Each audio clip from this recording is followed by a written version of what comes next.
ಈಗ 2025 ಆಗಸ್ಟ್ ತಿಂಗಳಲ್ಲಿ ಧನುಸ್ಸು ರಾಶಿಯವರಿಗೆ ರಾಶಿ ಫಲಗಳು ಹೇಗಿರುತ್ತೆ ಅಂತ ನೋಡೋಣ. 16ನೇ ತಾರೀಕುವರೆಗೂ ಸ್ವಲ್ಪ ಆರೋಗ್ಯ ವೈಪರೀತ್ಯಗಳು ಜಾಸ್ತಿ ಇರುತ್ತೆ ನೋಡಿ. ಆರೋಗ್ಯದಲ್ಲಿ ಬಹಳಷ್ಟು ಸ್ವಲ್ಪ ರಕ್ತ ಸಂಬಂಧಿ ಸಮಸ್ಯೆಗಳು ಬರುವಂತಹದ್ದು, ಸ್ಕಿನ್ ರಿಲೇಟೆಡ್ ರ್ಯಾಷಸ್ ಬರುವಂತಹದ್ದು, ಸ್ವಲ್ಪ ಶೀತ ಅಲರ್ಜಿಗೆ ಸಂಬಂಧಿಸಿದಂತೆ ವೈಪರೀತ್ಯ ಉಂಟಾಗುವಂಥ ಸಾಧ್ಯತೆ, ಕೆಲವರಿಗೆ ಉಷ್ಣದಿಂದ ತೊಂದರೆಗಳು ಬರುವಂಥ ಸಾಧ್ಯತೆಗಳು, ಉಷ್ಣದಿಂದ ತೊಂದರೆ ಬರುವಂತಹದ್ದು ಕೂಡ ಹೆಚ್ಚಾಗಿರುತ್ತೆ.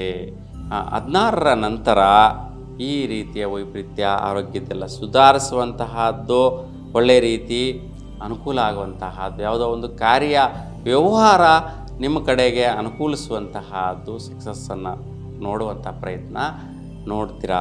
ಅದು ನಿಮಗೆ 16ರ ನಂತರ ಸಿಗತ್ತೆ.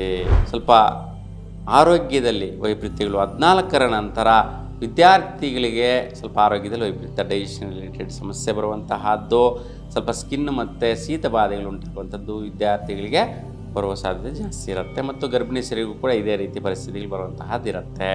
ಮತ್ತು ಸ್ವಲ್ಪ ಖರ್ಚಿನ ವಿಚಾರದಲ್ಲಿ ಕೂಡ ಈ ಒಂದು ಸಮಯದಲ್ಲಿ ವೈಪರೀತ್ಯಗಳು ಬರುವಂತಹದ್ದು ನೋಡ್ತೀರಾ. ಇನ್ನು ಬುಧನ ಫಲ ಯಾವ ರೀತಿ ಇರುತ್ತೆ ನೋಡಿ. ಬುಧ ಗ್ರಹ ಬಂದು 22ವರೆಗೂ ಒಂದು ರೀತಿ ಫಲ ಕೊಡ್ತಾನೆ. ಏನು 22ವರೆಗೂ ಕೂಡ ಸ್ವಲ್ಪ ಈಗಾಗಲೇ ಹೇಳಿದ ಆರೋಗ್ಯ ಪರಿಸ್ಥಿತಿಗಳ ವಿಚಾರ ಅದೇ ವಿಚಾರದಲ್ಲೇ ಮುಂದುವರಿಯುತ್ತೆ. ಸ್ವಲ್ಪ ಸುಸ್ತು, ಆಯಾಸ, ಕೆಲವರಿಗೆ ಏಜ್ ಪ್ಯಾಕ್ಟ್ ಅಂದರೆ ವಯಸ್ಸಾಗಿರ್ತಕ್ಕಂಥವ್ರಿಗೆ ಒಂದು 22ರೊಳಗಡೆ ಆಪ್ರೇಷನ್ಸ್ ಆಗುವಂಥ ಸಾಧ್ಯತೆ ಜಾಸ್ತಿ ಇರುತ್ತೆ. ಧನುಸು ರಾಶಿಯಲ್ಲಿರ್ತಕ್ಕಂಥವ್ರಿಗೆ ತುಂಬ ವಯಸ್ಸಾಗಿರ್ತಕ್ಕಂತಹವ್ರಿಗೆ, ತುಂಬ ಆರೋಗ್ಯದಲ್ಲಿ ಮೊದಲಿಂದ ಸಮಸ್ಯೆಗಳಿರ್ತಕ್ಕಂತಹವ್ರಿಗೆ, ದೇಹದಲ್ಲಿ ಯಾವುದೋ ಒಂದು ಭಾಗದಲ್ಲಿ ಒಂದು ತ್ಯಾಜ್ಯವಾದಂತಹ ಒಂದು ಗಡ್ಡೆ ಆಗಿರ್ಬೋದು, ಕೂಂಡಾಗಿರ್ಬೋದು ಅಂಥದ್ದನ್ನು ಆಪರೇಷನ್ ತೆಗೆಯುವಂತಹ ಸಾಧ್ಯತೆಗಳು ಈ ಸಮಯದಲ್ಲಿ ಬರುವಂತಹದ್ದಿರುತ್ತೆ.